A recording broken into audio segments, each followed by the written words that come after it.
जय हिंद फ्रेंड्स।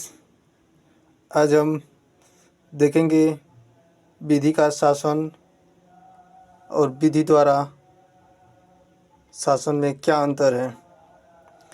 तो आज हम बताएंगे आपको विधि का शासन क्या होता है और विधि द्वारा शासन में क्या होता है।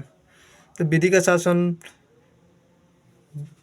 शक्ति का मनमाना अथवा निरंकुश प्रयोग का अभाव होता है।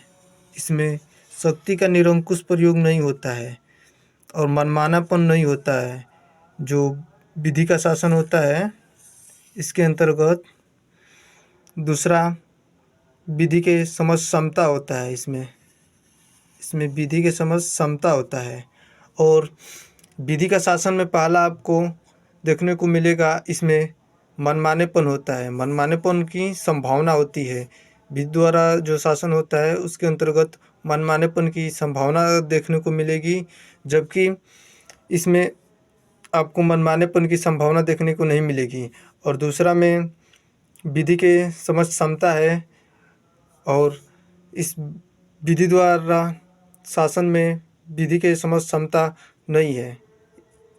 यानी पहले जो विधि का शासन है उसमें विधि द्वारा क्षमता है, बल्कि दूसरा जो है इसमें विधि द्वारा शासन में विधि के समझ क्षमता न होना है।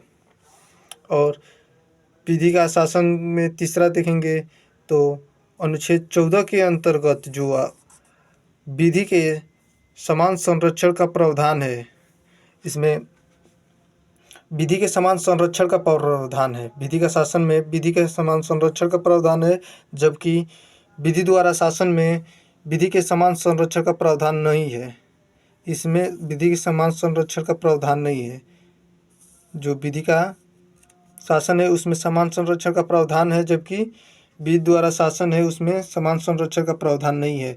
और विधि का शासन जो है इसमें विधियों को उचित, युक्तियुक्त एवं निष्पक्ष होना चाहिए।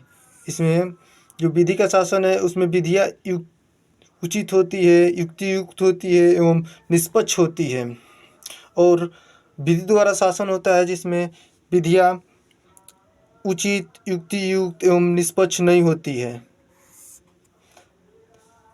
धन्यवाद।